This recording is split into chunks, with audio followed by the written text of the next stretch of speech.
तो ये है आपका तीसरा प्रश्न, जिसमें निम्नलिखित में से प्रत्येक एपी के लिए प्रथम पद तथा सार्व अंतर लिखिए। तो मैं आपको बता चुका हूँ कि प्रथम पद क्या होता है। ये जो पहला जो 3 है ना, यही प्रथम पद है। इसको हम लोग ए से डिनोट करते हैं। और प्रश्न नंबर ये जो 2 है, इसमें पहला पद क्या होगा -5, इसमें पहला पद क्या होगा 1/3, इसमें पहला पद क्या होगा 0.6। अगर आपका नसीब अच्छा होगा तो आपके बोर्ड के एग्जाम में डायरेक्ट यही प्रश्न आ जाएगा कि पहला पद ही ज्ञात कीजिए। तो ये पहला ही पद है ना, इसको हम लोग ए से डिनोट करते हैं, स्मॉल ए से। तो इस प्रश्न में पहला पद ए क्या होगा, ए हो गया आपका 3। ए को क्या बोलते हैं, पहला पद। ठीक, अब हमको डी चाहिए। डी को बोलते हैं सार्व अंतर। क्या बोलते हैं, सार्व अंतर। मैं आपको पहले भी बता चुका हूं, सार्व अंतर निकालने के लिए किसी तुरंत बाद वाले में से या तो इसमें से इसको घटाएंगे, या तो इसमें से इसको घटाएंगे, या तो इसमें से इसको घटाएंगे। किसी में से आप किसी को घटा सकते हैं। तो हमारे लिए नियम सेम रहेगा। हमेशा हम, अगर ये A1 है, पहला है, अगर ये A2 है, अगर ये A3 है, अगर ये A4 है, तो हमेशा हम A2 में से A1 को घटा के सार्व अंतर निकाल लेंगे। जब ये दिया रहेगा कि दी गई श्रेणी क्या है, समांतर श्रेणी में है, तो सिंपल सी बात है कि बाद वाले में से हम पहले वाले को घटा देंगे।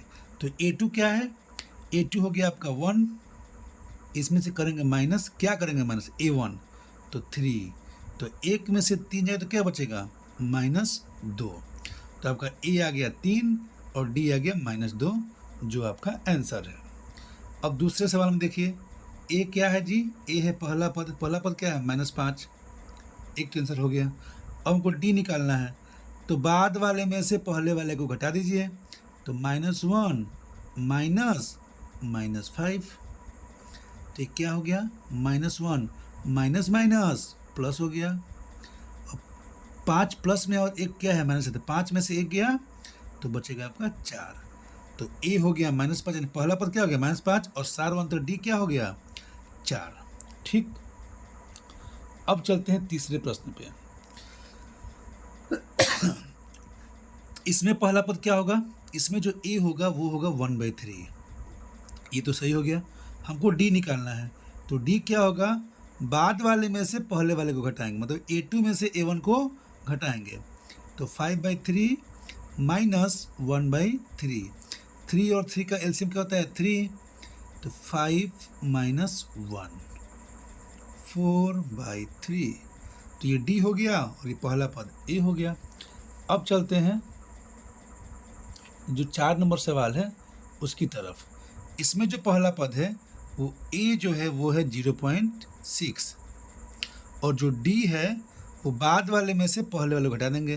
तो 1.7 माइनस 0.6, उसे जब घटाएंगे तो 7 में से 6 गया 1, और 1 में से गया 1, और यानी कि 1.1। तो जो डी आ गया, सार्व अंतर क्या आ गया 1.1। तो ये रहा आपका प्रश्न नंबर 3, जिसमें 4 प्रश्न थे और चारों प्रश्न मैंने बता दिए।